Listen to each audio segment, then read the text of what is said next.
Women experience a gap in representation at the leadership level, a gap that is taken one step deeper when it comes to Latinas. Latinas face something known as a double pay gap, rooted in both gender and ethnicity. For every dollar that a non Hispanic white man makes, a Latina earns just 57 cents. However, this gap is even wider if considering Latinas not accounted for in the survey measurement. Join this conversation as we discuss how to increase support and leadership representation of the gap within the gap. This discussion will examine the systemic barriers that continue to hold Latina women back and outline tactical ways to close the wage gap. I'm so happy and grateful to be here with all of you today. So, today in the US workforce, Hispanic women face a pay gap that has barely moved in the last 3 decades. Latinas are paid just 57 cents for every dollar that white non Hispanic men make. How does this pay gap affect women and their families? And how does this impact society overall? Let's start with Carol. Jennifer, thank you so much. And to my esteemed panelists, it's an honor to be here, sitting here with you today and having this conversation. So one, I'll tell you, the really sad part of this, and I think as I reflect on my own personal history, I read an article from leanin.org that said from the age of 16, Latinas are paid less than their white boys that are the same age. What that means for me as I reflect back on working with my mother in the child care center is that I kind of got used to being grateful for whatever kind of pay that I had. And that actually extended into my adulthood, if I'm honest about it, feeling that, well, I should be grateful that I at least have a job. I should be grateful that I am in this role because there's not a lot of people, other Latinas like me that are in the role. And I think that as Latinas, there's some cultural implications here. Obviously, what does this mean to families? Well, with the Latina being, just like my mother out there in the workforce earning money for the family, boy, she was working twice as hard, 3 times as hard to earn a single dollar. And it just meant that mom was away from home a lot more. It meant that basic needs like electricity and food were harder to meet. In fact, we see studies today that say that Latinas that are in that Alice pay band are actually need 14 months worth of income to just sustain themselves for 12 months.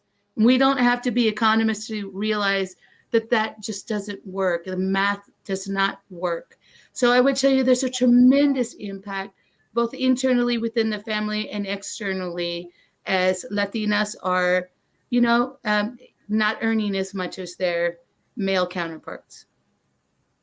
That's a phrase that'll stay with me. The math does not work. Anna, I see you nodding your head. I am. I would just want to build on that.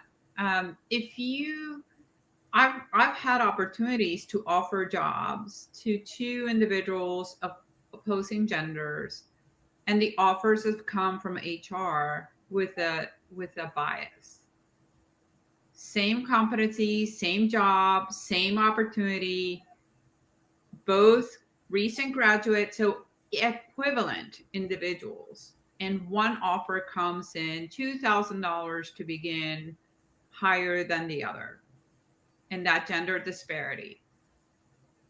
And I started doing the math, and that is a significant difference from the beginning to the continuing of the career. And then I would also build on the fact that, Latina women, like Carol said, do find a way of making the money. What they don't have the luxury is on growing it, right? Because they do end up having multiple roles to balance that sheet and make sure they provide. But the wealth accumulation, the wealth inheritance, the next generation wealth gathering that happens is systemically challenged because that 50% differential is really the non-operational income that's coming to the household. And then it impacts education, impacts health, impacts everything else that a Latina woman needs to do. And yet they're delivering double the work for half of the money. So to me, those are really challenging stats to stay true to. So it's pretty much a vicious cycle. Olga, would love to get your thoughts here about how this impacts society overall and how do we reconcile this?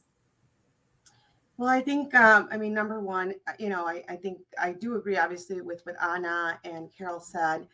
Um, I just heard them, and I heard a lot of it coming from their personal stories. My personal story, I know now way better than I did back then. But the truth of the matter is, part of where they started is where I started as well. And it's not until you actually sit and actually reflect and in terms of what's happening to you.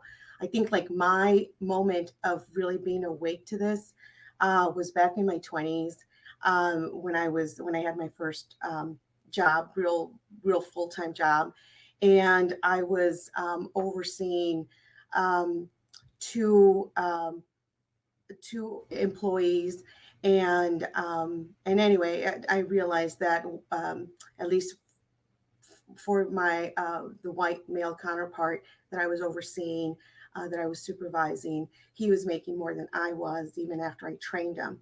And so that was where I just thought to myself, well, I either take this or I stand up for myself.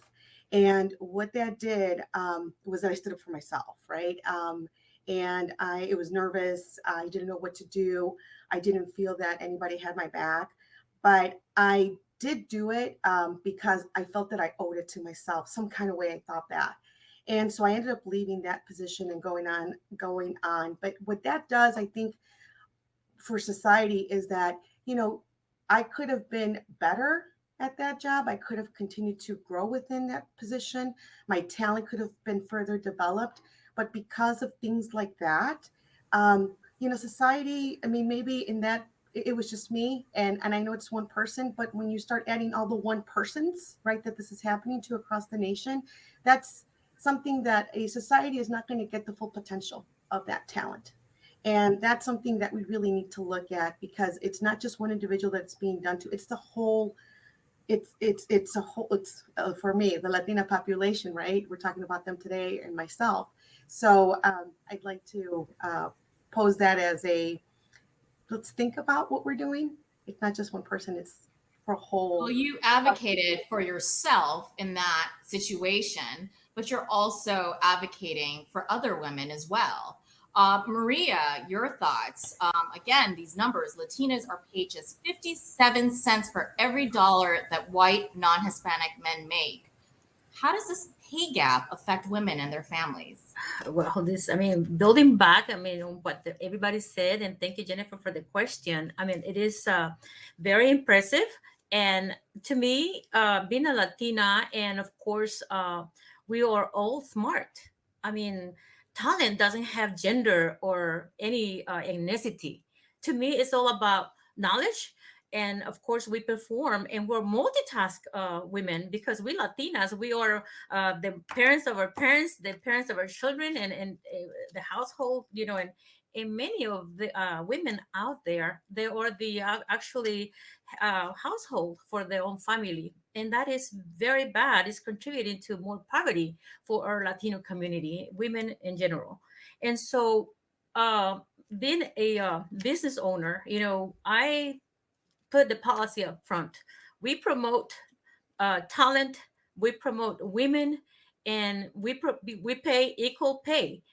We don't take side of gender. We take the knowledge and the position. What is the position for somebody that will deliver what we're looking for?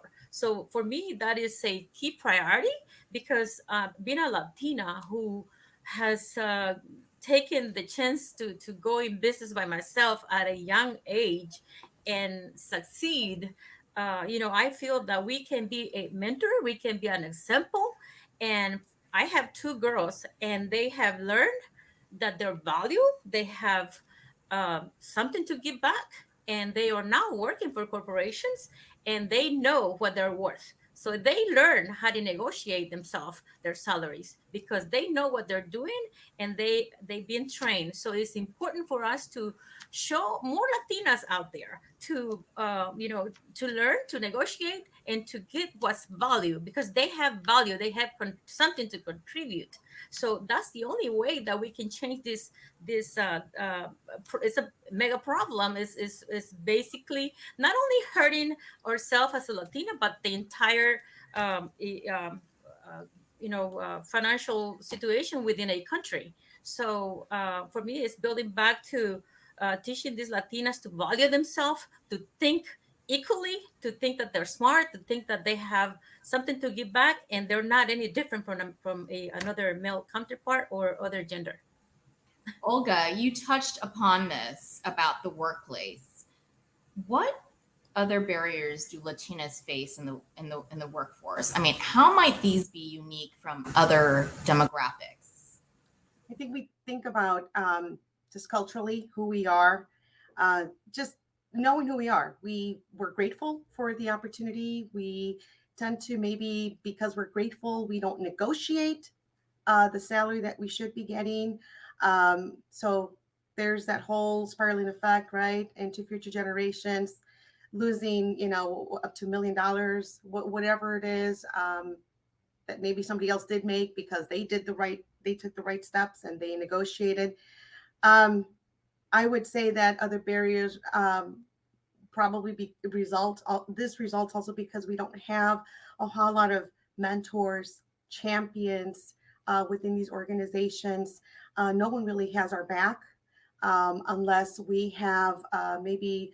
There are companies, however, right now that understand, like, okay, look, I understand that I may not have the right resources in place at my firm, but you know what? I'm going to make a difference. I'm still going to be able to bring in those right resources that can help my Latina population, my workforce, uh, to be put on a pathway that can result in their career leadership development, their promotion, their ascendancy. Well, obviously, more pay, right? And I think that what we want to do is we want to make sure that we are cognizant of that, right? That sometimes employers don't have the resources that they need, but it doesn't mean that they don't have access to it. That can make a big difference. Also, understanding that some of the other barriers would be something like flexibility in the hours, right? That Latinas need. Also, understanding that Latinas, I mean, we do it with love, but we are also burdened and also responsible for taking care of the children, um, our our retiring parents, los tíos, right? Also the grandparents, and that it doesn't matter that, like, all of us here have all our careers, what we're doing, we're still responsible, and it doesn't matter that you don't live in the same state that your parents are or whoever it is. You're still responsible. It follows you. That responsibility follows you to wherever you're at. So I think that, number one, I think that employers really need to give us more credit for what we do, and understand that we are incredibly intelligent and women that are really running not just our own professional life, personal life, but also completely affecting and influencing the lives of other homes that the employer doesn't even know about. I feel like we're in a really big movement right now because we're not only seeing the great resignation taking hold, but also the great renewal of women.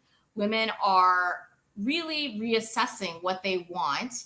And if they don't get it, they're leaving. I would love to get Anna's take on this because you work for a large corporation, Edelman.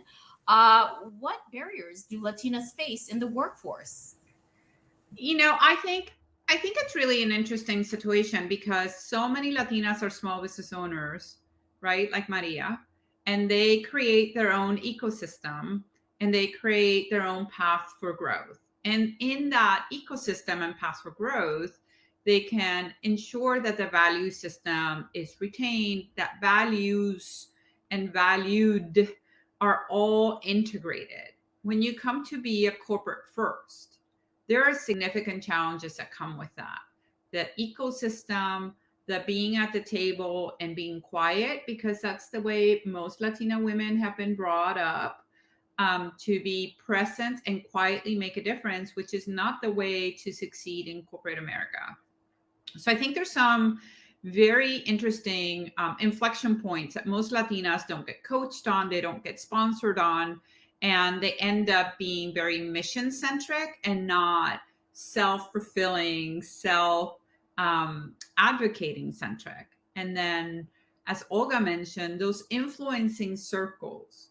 Who influences on your behalf? How do they influence? What's your core competency? How do you really maximize what your value is and your secret sauce, your superpower, whichever one to say it? It's almost always that you're Latino, right? It's almost always that you have your mission, you believe in the company mission, you believe in your leader, you believe in making a tangible difference that is not just about you, it's about the collective we. So again, I think that we need more Latinas in corporate America. We have great Latinas in small business, and God bless, más de las Maria any day. But that we need more Latinas to go through the protocol of being corporate and understand and champion missions and Latinos and Latinas so they can succeed is really critical, important. So also having a seat at the table. That absolutely. And this is coming from a first generation college, first corporate, first bilingual. It is hard. It is not easy, but having someone that really helps you through the protocol can make you excel instead of contract and just go to small business.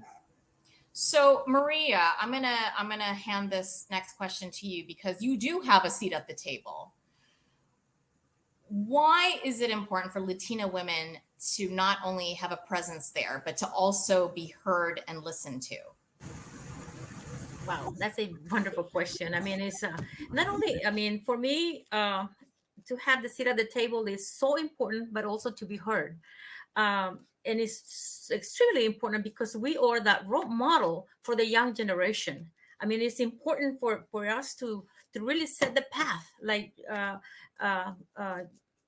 Miss Anna was saying. I mean, it's so important, for me to be the example and also to become a role model for the other Latinitas that are going to school. I mean, it's so important for them to learn that if I did it, they can do it too as well. But most important is so critical for us when we have a seat at the table to really bring back. I mean, like really walk the talk and support and mentor, and not only mentor, but also sponsor these other Latinas out there, because there's so many smart women out there, and they do have the talent, they have the capacity, but they don't have someone. Because many times I heard so many times, how important it is to really pull them up and help them. Because if we don't do that, then who's going to do it? And if we don't do it now, then when?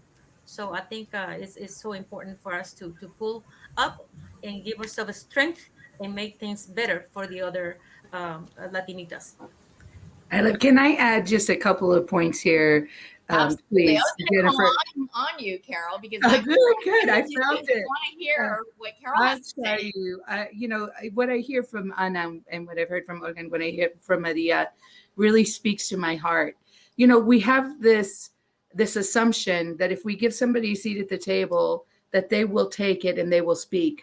I have a friend who was the first EVP of Walmart who says she took a seat. She saw a table in this huge, she's been invited to this huge executive meeting. It was her first one. And she saw the front table and she thought, oh, I don't deserve to be there. She's the EVP of Fortune 1. Oh, I don't deserve to be there. One of her friends saw her hesitating and said, hey, you take your seat at that table and you lift your voice and share your opinion at that table. The reality is, culturally speaking, like Olga was saying, we're a humble people. We don't like to brag about ourselves. We work really hard because we think that somebody's eventually going to notice how hard we're working and they're going to lift us up. And the reality is that doesn't happen. Each of us as Latinas, I guarantee you, every single woman on this panel raised their hand, lifted their voice, articulated their value proposition to say, hey, I'm going to take that seat at the table and I have something to say. I have a unique perspective.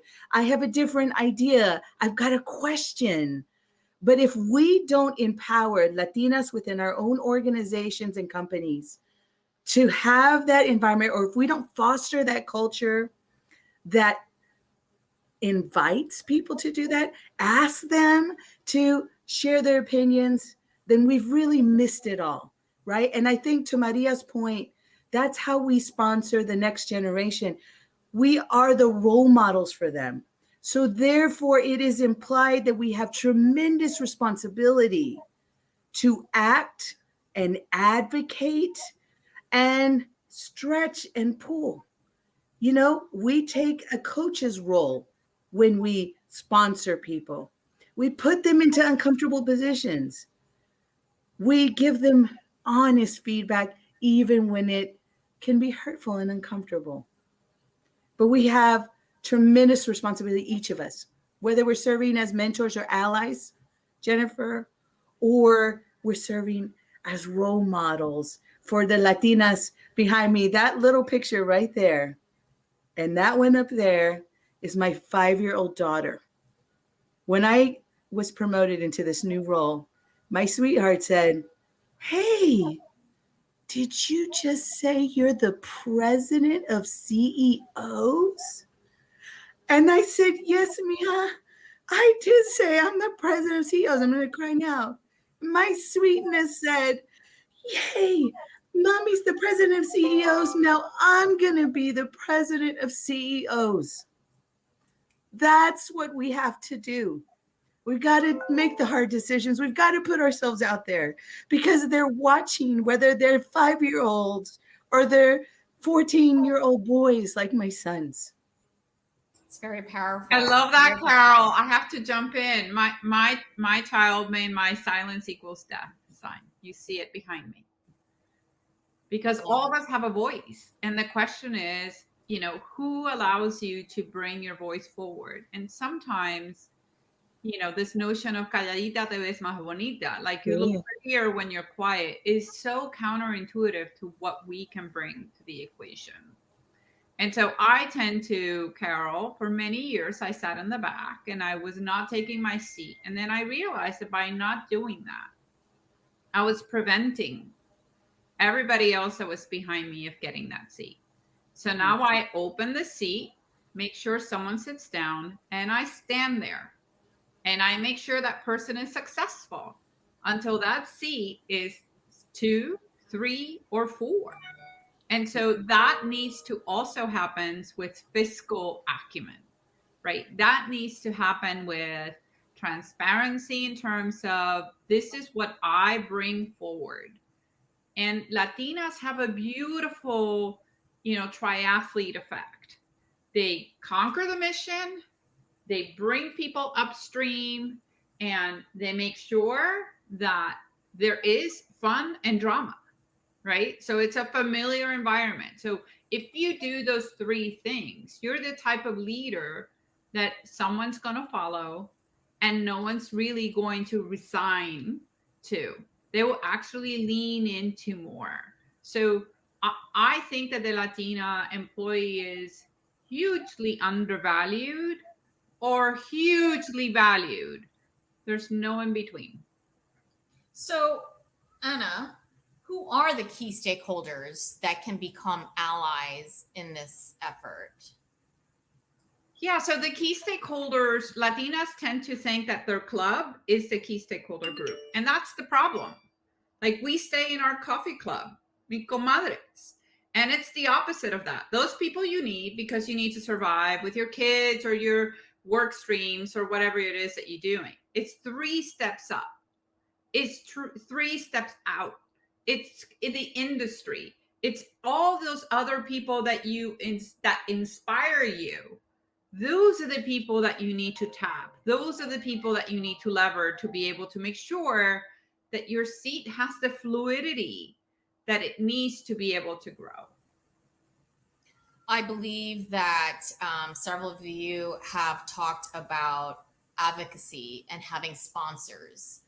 Olga, I would love for you to chime in about the resources that are available for Latino women. Your story about advocating for yourself, it really resonates because I think we've all done it on our own. Fortunately, I went out of my way to find 4 board of directors. I call them board of directors because they're my mentors. And I have 2 women and 2 men because we need men as our allies also. But I would love to get your thoughts, Olga, on the resources available for Latino women because all of you have said that we all have to support each other. What does that mean, Olga, in terms of the resources that are out there? Well, to Anna's point and yours, Jennifer, I also did the same thing. I mean, you have to be comfortable with being uncomfortable and going out into, for me, into the financial industry. There's not a whole lot of Latinas there, but I do find an occasional Latina, and I get so excited. I really do. And so what I've noticed is, I really have to rely more.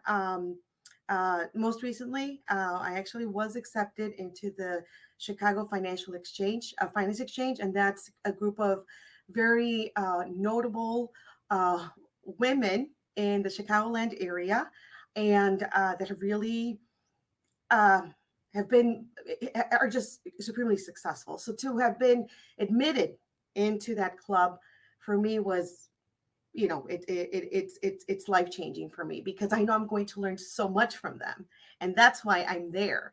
And do they look like me? No, but you know what?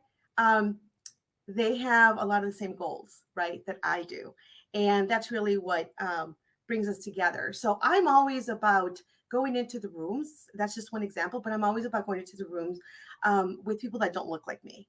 And you'll be amazed how many people do want to help you out and how much you can learn about other folks.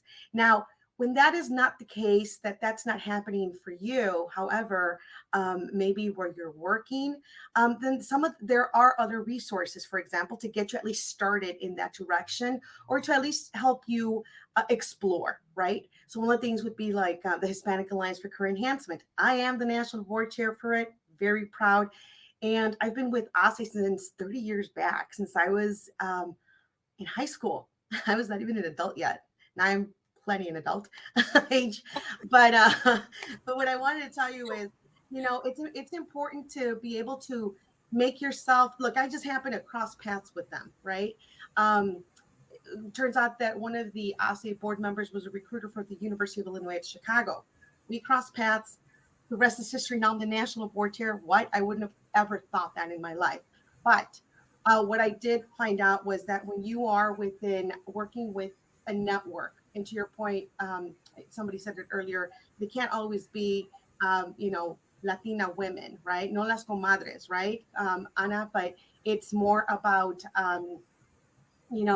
what is that next circle that you need? And then the following, right? The reach circles.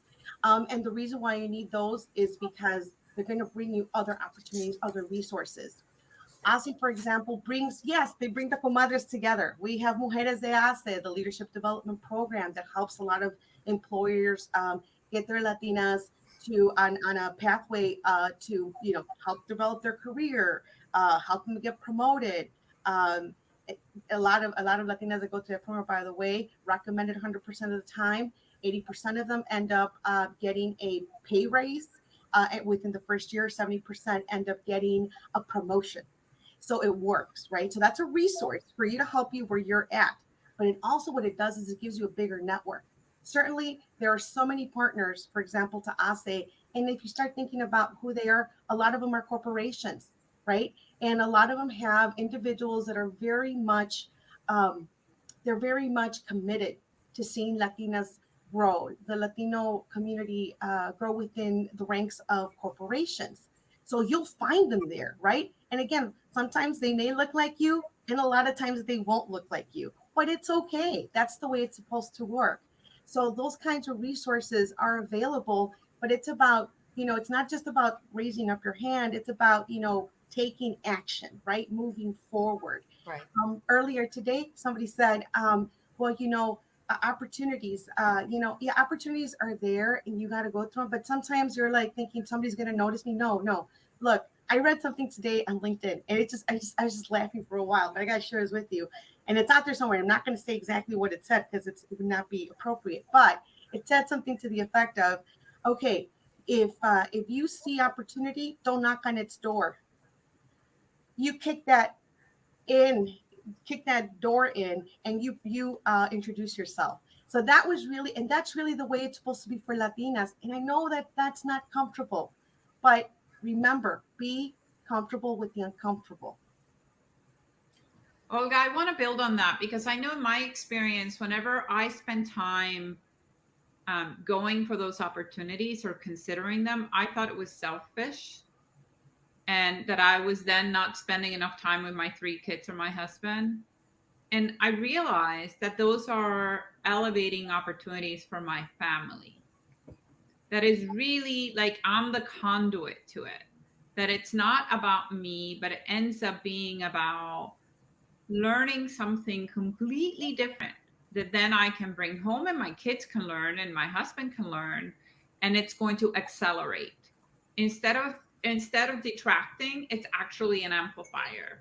And I think that code, if I would have figured that out earlier, I would have accelerated much faster than doing it after my kids were in middle school and I had like a little bit of, grounding.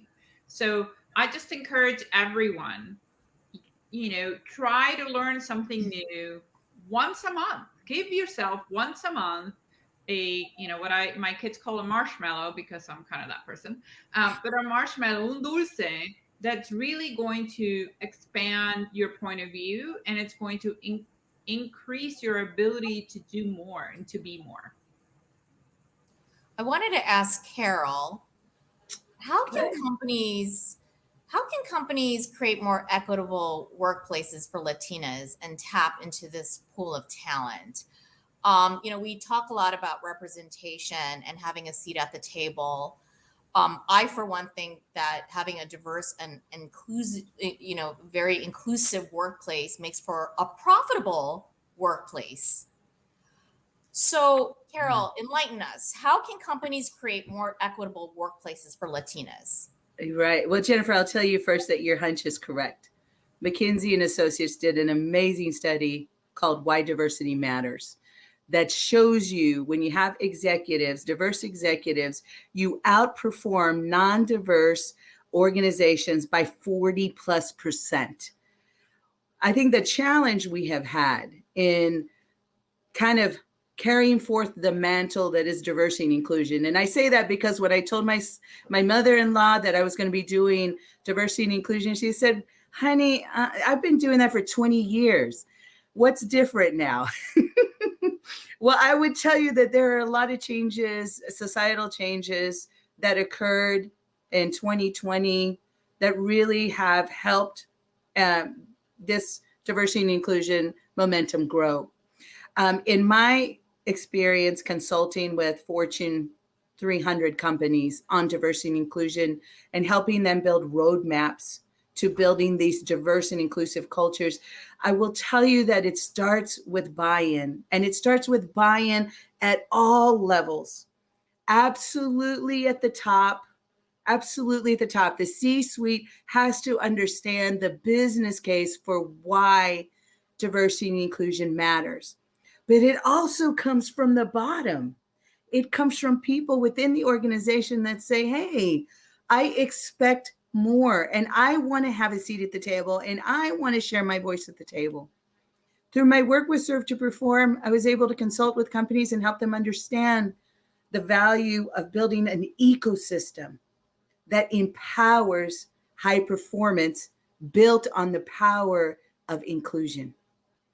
So for organizations, you have to, we're all diverse. Organizations are diverse.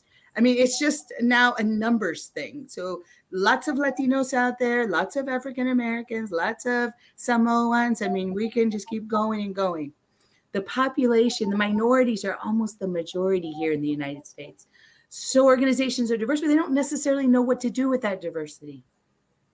But when we work, or when I work with organizations, I teach them how to put in place these programs systemically. There's a lot of changes that have to happen within the talent life cycle.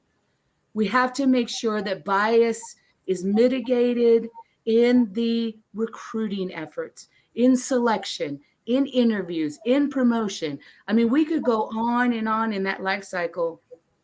There are organizations today that still have different interviews for different people in, really kind of non-standard practices.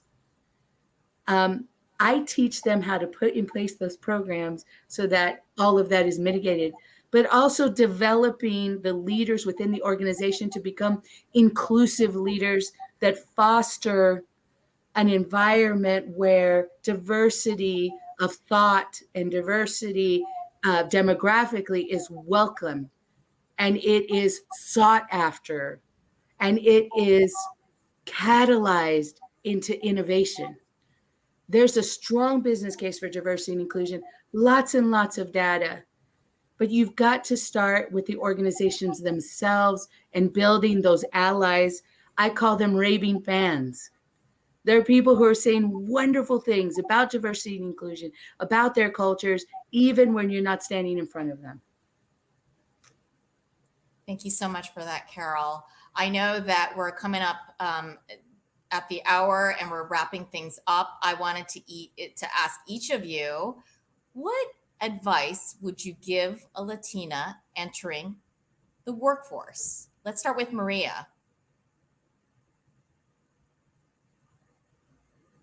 Thank you so much, Jennifer.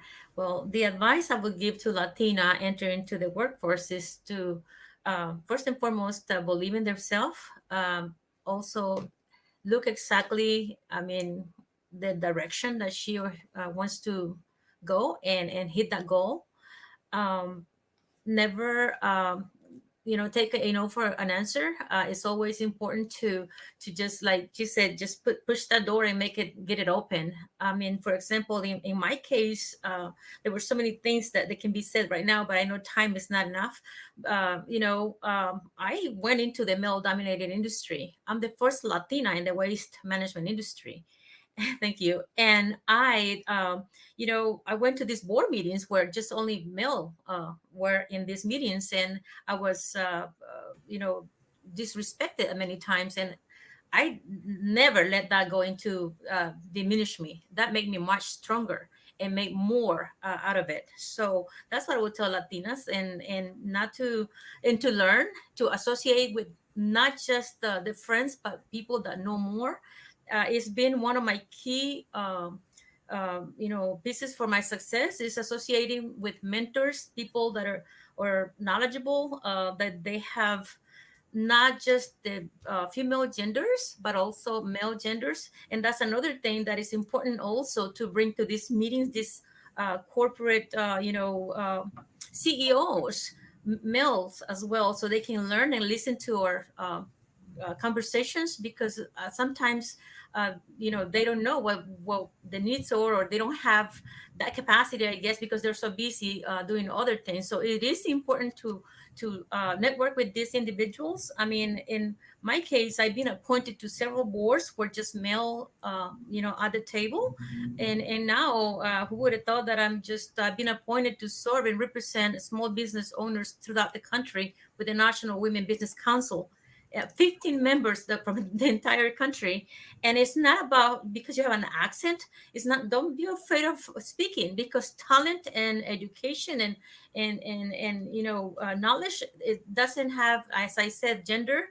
It's all about deliver everything that you promise, and make sure that first and foremost, believe in yourself and find something that what is exactly that you want to be doing. Set the eye on the prize, and don't let no one tell you anything different, because if I did it, anybody can do it as well. That's so excellent. And as you said, don't let the negativity diminish you. No. Let it motivate you. Absolutely. Yes. Carol, what advice would you give a Latina entering the workforce? I love this. I would just add to what Maria has said. One is we must serve the community at large outside of what we're doing within the organization. And what I mean by that is, as she mentioned, as we heard, expanding our circles, building. I equate that to building a diverse social network. When we are in service to others, though that service tends to be very reciprocal, right? We serve others, they serve us. It feels wonderful. But what we don't truly kind of realize is how much we are learning valuable leadership lessons while that's happening. So outside of getting mentors and outside of having networks, stretch yourself and serve the community so that you can learn more in terms of your own leadership style. You get to see others, you get to emulate those things, you get access to additional sponsors and mentors. I mean, there's so many benefits to really stretching yourself in that way. Where were all of you during this time? I mean, this is powerful stuff. Olga, what would you tell a Latina entering the workforce? I would say, we all believe in you. I need you to really think big with whatever you do, because you can do it. And get involved with ASE.